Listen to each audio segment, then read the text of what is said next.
araw sa lahat and welcome back to my channel. So ngayon, sa bahay kasi ako kanina and napag-isip-isip ko na paano kaya kung mag-travel na kaunti. And I decided na pumunta dito sa Manica, dito sa Libacao, Aklan. And grabe, super layo, ang layo, grabe ang layo talaga. But then, it's worth it. Grabe, ganda din ang lugar. This one here, dito is ilog siya.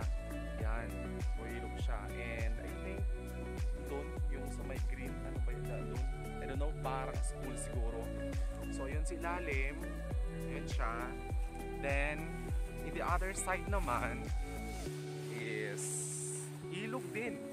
So sa pagitan siya ng ilog, ang ganda in fairness. Ayan. Tapos sa likod ko is mountain. Yan yung ilog.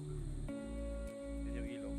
Tapos yung pupuntahan ko is anun pa? Dun sa taas. Yun. So samahan nyo ako, tingnan natin kung gaano pa kaganda yung sa itaas. So ito yung sa paligid. Yan. Worth it yung pagod. So, continue na tayo. Tingnan natin kung ano pa dun sa mas mataas na parte.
So ganyan kaganda po yung lugar nila dito. As in super amazing. Ganda. As in ang ganda ng lugar. Yan, so mga kabundukan.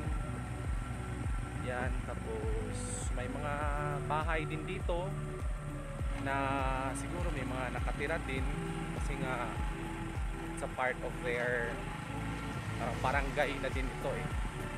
So ganyan. Ganyan siya kaganda. Yan. Sa bundok pa lang sulit na. Yan. So pababa na yung daan. Yan na siya.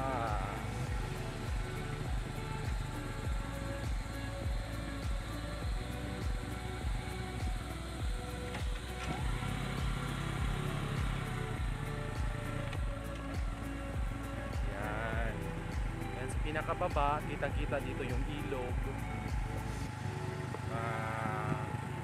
Connected doon sa Madalag din sa amin, tapos dire-diretso sa Kalibo. Yan siya kaganda.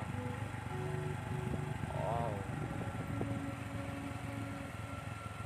mapapa-amazing ka na lang. Yan, see it. ganda ng lugar.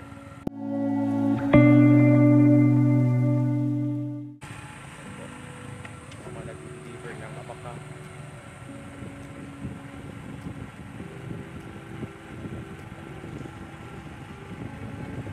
Actually one of the best place in Aklan. Ito. Isa sa mga pinaka magandang lugar sa Aklan. And talagang tourist destination siya. Maganda siya, in fairness. Super ganda. Love it. Enjoy naman yung lugar. Ganda. Super. Of course, pauwi na tayo. Enjoy na yung lugar. And super ganda. Kasi super ganda talaga ng lugar. Kaya it's time to go home. Medyo malayo pa. Siguro it takes 1.5 hour yung biyahe pa uwi. Pero sige lang, at least nakarating na dito sa lugar kung saan matagal ko nang pinapangarap puntahan. So ayun, narating din sa wakas. And wait lang, papakita ko sa inyo. Ang ganda ng lugar dito. Super, wait lang. Papakita ko sa inyo, side by side. Ayan yung daanan dito. Yan. Tapos sa ibaba, parang it's a community. Tapos may palayan dyan. Na yung palayan is parang kaingin. Tapos mga native na pala yung tinatanim nila. Ang ganda, ang galing. Super ganda. Amazing place. And dito naman sa kabila, yan. Ganun din. Tapos may mga kaingin din yung mga tao. Kasi ito lang yung palayan nila dito eh. Wala nang iba. And ayan, yung mga bundok dito sa kabila naman. Ganun din.